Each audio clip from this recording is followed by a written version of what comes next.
fait, dans les jours qui ont suivi immédiatement le passage de l'ouragan, on a des équipes qui sont allées sur le terrain, des équipes de spécialistes de sécurité alimentaire qui sont allées dans les zones les plus affectées. Et c'est une évaluation qui a été faite conjointement entre le Programme alimentaire mondial des Nations Unies, la FAO, et la coordination nationale de sécurité alimentaire ici en Haïti. Et l'objectif, c'était de déterminer quelle était la situation des familles, des communautés, en ce qui concerne ce qu'on appelle la sécurité alimentaire. Est-ce qu'ils ont à manger? Qu'est-ce qu'ils ont à manger? Pour combien de temps est-ce qu'ils ont à manger?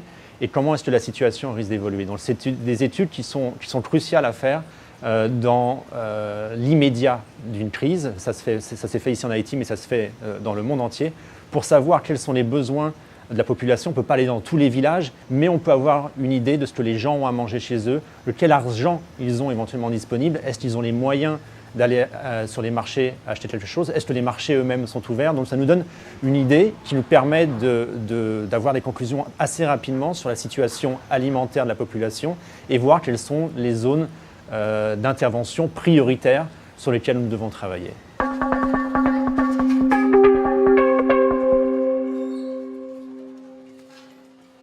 On estime que le nombre global de personnes affectées ici en Haïti par l'ouragan Matthew, c'est environ 2 millions 100 000 personnes.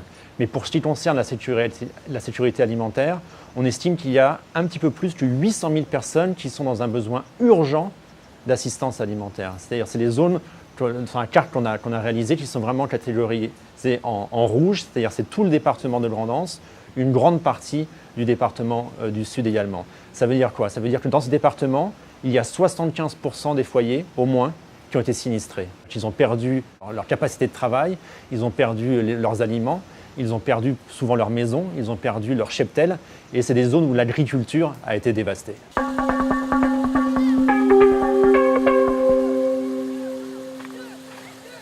Quand on voit dans la région, je suis allé dans la zone de Jérémie, de Grand-Ange, je suis allé aussi beaucoup à travers le département du Sud, et il suffit d'arriver là-bas pour se rendre compte de la dévastation.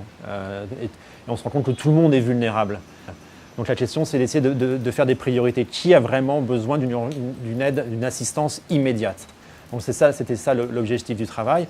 Et on se rend compte quand on rentre dans les zones rurales, peut-être moins dans les villes, mais quand on rentre dans les zones rurales et on regarde autour de soi et on voit le niveau de dévastation, c'est assez effarant. Et on se rend compte que l'agriculture, notamment dans la zone de Grand-Anse, dans certains endroits, il n'y a plus rien. C'est-à-dire que les gens ont perdu leurs petits jardins, les petites productions de potager qu'ils pouvaient avoir, de pommes de terre, de légumes, de maïs, de riz. Les arbres sont tombés. Qu'est-ce que les gens ont mangé dans les premiers jours? C'est les noix de coco qui sont tombées des arbres, ce sont les papayes qui sont tombées des arbres et ils faisaient de la soupe avec ce qu'ils trouvaient.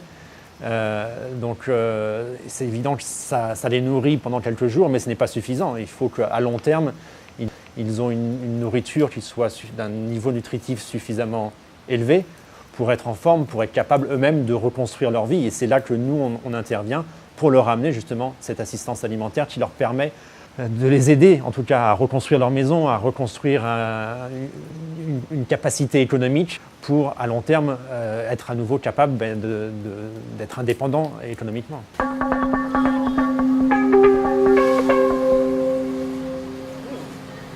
Oui, ça c'est clair qu'on s'attend effectivement à ce que dans les 3 prochains mois, il y ait une hausse des prix assez marquante, surtout dans les zones affectées. Moi, je parlais avec des gens hier, j'étais au CAI, ils me disaient déjà, on se rend compte que les prix ont augmenté et donc ils revenaient du marché, ils avaient dans leur petit sac juste une carotte, un oignon, ils n'avaient pas vraiment plus de moyens pour acheter des choses. Donc ce que les gens m'ont dit aussi, c'est qu'ils les achetaient beaucoup à crédit. Même si maintenant on est un petit peu plus réticent à faire crédit parce que la situation risque de se prolonger. Mais c'est quelque chose effectivement qu'il faut suivre, probablement dans des études qu'on va continuer à faire aussi pour avoir une meilleure idée de la situation sur les marchés. Mais on craint effectivement une hausse des prix, ce qui va rendre la situation encore plus compliquée pour les gens pour avoir suffisamment à se nourrir et avoir une nourriture de qualité pour se nourrir.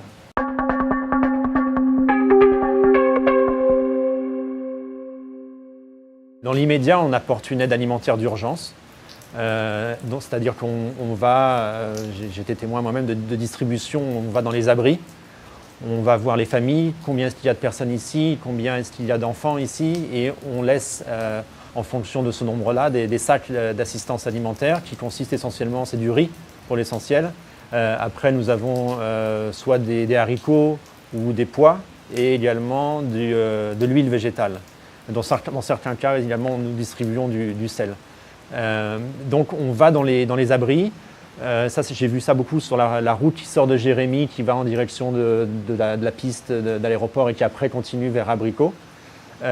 Et dans la zone des cailles, ce qu'on a fait beaucoup plus, c'est d'aller avec des convois dans les zones d'abord qui étaient les plus proches des cailles parce que les routes étaient tellement abîmées qu'on ne pouvait pas passer avec les camions. Mais là, depuis quelques jours, on commence à atteindre des zones rurales, notamment dans les collines, dans les montagnes ou dans les zones côtières, où il y a d'énormes besoins, où vraiment on ne pouvait pas passer avant, les arbres étaient tombés au milieu de la route, maintenant ils ont été coupés, les routes ont été ouvertes. Et c'est pas facile d'atteindre ces villages avec des camions qui font 15 tonnes, 20 tonnes de nourriture. C'est assez compliqué. On va vraiment au ralenti pour éviter les accidents et des problèmes supplémentaires. Donc pour l'instant, c'est vraiment une aide d'urgence qu'on amène à ces populations qui, pour la plupart, ont vraiment tout perdu. Enfin, c'est ce qu'ils nous disent. La maison est tombée, les cultures ont été dévastées. Quand les arbres ne sont pas tombés, la force du vent était telle que c'est comme si ça avait brûlé véritablement la végétation. Et donc ces personnes sont vraiment dans une situation très difficile et en ayant besoin d'une assistance vraiment d'urgence. Pour l'instant, nous sommes parvenus depuis le début de notre réponse à distribuer de cette nourriture, cette assistance d'urgence à quelques 80 000 personnes. Mais à l'heure actuelle, nous avons de nouveaux partenaires sur le terrain et on est capable de faire des distributions dans plusieurs endroits tous les jours, d'aller dans de nouveaux endroits qui étaient de plus en plus reculés. Et on espère que ça va nous aider à augmenter rapidement ce chiffre pour atteindre, si possible, ces 800 000 personnes les plus affectées.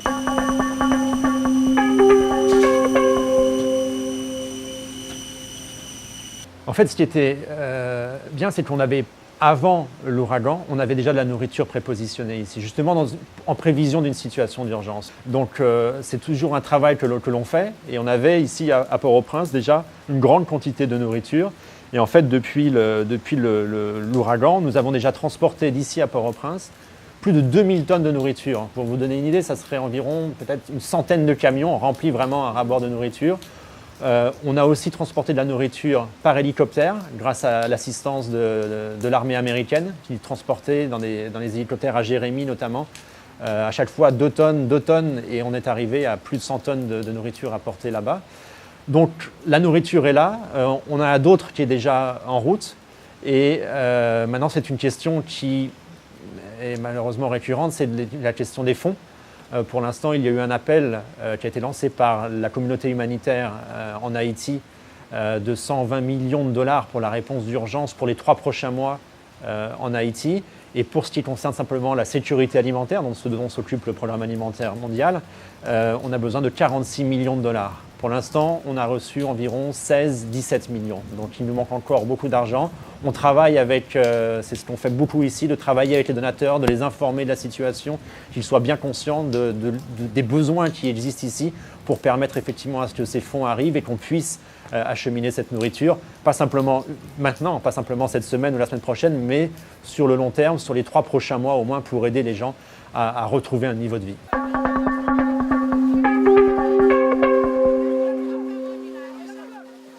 Non, pour l'instant, les fonds n'ont pas été un problème puisqu'on avait déjà la nourriture ici. Donc maintenant, ça va être pour le long terme. Le plus gros problème qu'on a eu au début, c'est la destruction en fait, des infrastructures routières notamment, qui ne nous permettaient pas d'aller dans les premiers jours juste dans les zones affectées, jusqu'au sud à Grand'Anse. Les ponts étaient tombés, à Petit-Le-Havre, c'était tombé. Les camions ne pouvaient tout simplement pas passer. Il a fallu attendre que l'eau de la rivière baisse pour que les camions puissent finalement passer. Et donc à l'arrivée jusqu'aux cailles, des cailles ensuite à Jérémie, qui sont les 2 centres pour nous, les 2 centres d'intervention, à partir desquels on peut aller dans les zones rurales les plus difficiles d'accès, disons. Mais quoi faire? On doit continuer pour l'instant. Donc dans l'immédiat, on est dans une réponse d'urgence, donc toute la nourriture qu'on a par là-bas. On a des stocks qui sont arrivés également depuis le Moyen-Orient, de ce qu'on appelle des biscuits à haute énergie qui sont idéaux dans ce genre de situation où les gens même n'ont plus vraiment les moyens de faire la cuisine. Donc ce sont des biscuits qui, pour les enfants, c'est parfait. Ils peuvent manger directement comme ça, du paquet.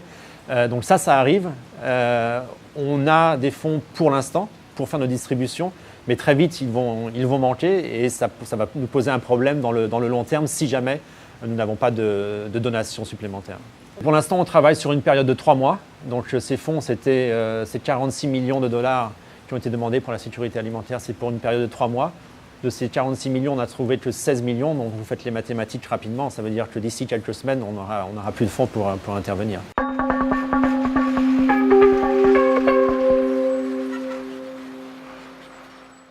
Écoutez, moi je n'étais pas là pendant le tremblement de terre. Il y a beaucoup de gens qui posent des questions, qui disent comment ça se compare cet ouragan avec le tremblement de terre, de catastrophes majeures naturelles.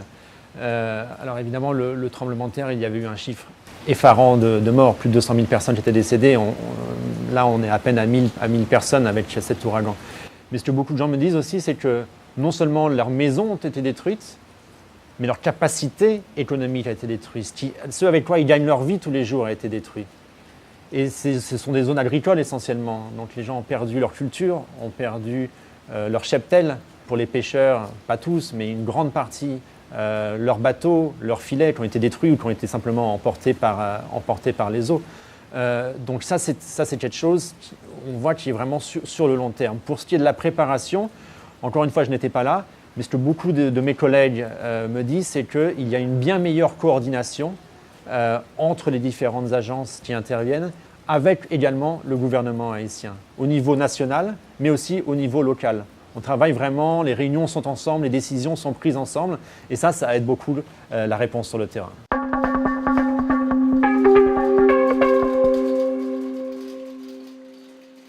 Moi, j'ai été assez frappé de voir, même plusieurs jours après, une semaine après, 10 jours après, que les gens sont encore choqués.